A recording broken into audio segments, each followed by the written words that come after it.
Hello guys, good morning and welcome back to my channel guys. Ngayon yung ating maging content sa ating vlog. Ito yung dalawa ating alagang manok rito. Bale, 10 days pa lang dito guys sila sa akin. Kasi yung nag-alaga nito, yung nanay tsaka yung tatay ko. Pero hindi po masyadong naalagaan ng masyado at nakakulong lang po. In 7 months nakakulong po at hindi po nakalapag sa lupa. So yung ginawa ko, yung mga heritage chicken ko dati, bininta ko na take all ng 9,000 lang. Mga Brahma, Ayam Simani, at saka yung mga ibang heritage natin, bininta ko po. At so yung ginawa ko, pagka uwi ko sa amin, nakita ko tong dalawa. Ito yung naging anak ng 3 times winner natin na manok ng tito ko. Na pinag-cross natin, na binilihan natin ng babaeng manok. So ito na po yung naging sisiw nila. Bali tatlong sisiw ito kasi yung babae na kapatid nila nakatakas po ng kulungan.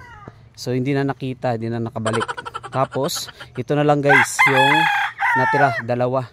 Bali yung kanilang nanay nila guys kinagat na po ng daga. So yun, namatay.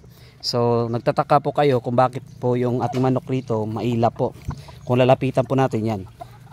Yan. So parang hindi magpapahawak. At ito din yung isa natin. Maila po yan. Yan. So maila po yung manok na yan. Bali guys, maila po sila kasi nga sa 7 months na yun guys, yung aming kulungan doon sa amin, kulob po. So wala pong masyadong dumadaang tao, wala pong nakakapasok na tao, kundi nasa kulungan lang talaga sila. So yun. So baka isa din yung guys sa dahilan kung bakit maila po yung ating alaga manok. Pero sa pangalaga natin, nag-umpisa ko silang alagaan dito, 10 days na po. 10 days pa lang na dito na sa akin. Kasi ganito na yung, at ganito po yung naging itsura ng ating manok. Nung una, nung kinuha pa lang natin, parang tuyong-tuyo talaga yan guys. At tsaka parang balisa po yung manok. Kasi nakakulong lang at hindi po naalaga masyado, hindi nabigyan ng vitamins at hindi po napatuka po ng magandang feeds. Okay? So ngayon, nandito na sa atin. Bale, ng pag-aralan natin guys kung paano nga ba yung pag-alaga ng mga panabong na manok rito. Okay? So ako guys, baguhan lang ako dito sa pag-alaga ng panabong na manok. So sanay ako sa mga heritage chicken na pag-alaga. Pero ito, papasukin ko na guys yung kung paano pag-alagaan yung ganitong breed ng manok, yung mga panabong.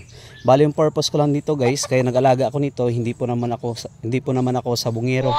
So yung gusto ko lang mag-alaga, tapos pag-aralan ko po yung kung gaano nga ba yung pag-alaga ng manok. Okay? So bali nag-umpisa ako dito muna sa dalawa.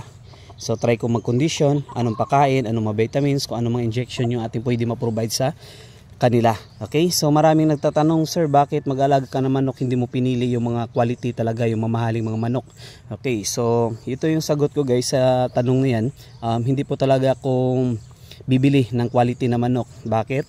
Kasi nga bago pa lang tayo sa pagmamanok, so mahirap na po. So bibili tayo ng quality kung hindi naman tayo marunong mag-alaga ng mga panabong na manok, so useless din at malaking pera din yung involved doon. So mahirap din po guys bumili ng quality at baka mamatay lang or hindi po natin maalagaan na mabuti, so sayang lang din. Okay, so mas maganda na pag-aralan ko muna yung pag-alaga ng mga panabong na manok bago ako mag-engage sa mga quality na klase ng manok. Okay, so sabi nga nila, it takes years para mag-alaga ng manok or mapag-aralan yung paano mag-alaga ng ganitong klase manok yung mga panabong. Okay, so isa din guys sa purpose ko rito.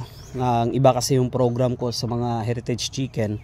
So habang pinag-aralan ko po itong mga panabong na manok, nag-create din ako ng program para may sarili din tayong program kung effective nga ba yung ginawa natin or hindi dito sa pag-alaga sa panabong na manok. Sila muna guys yung ating content sa ating vlog, and thank you guys for watching.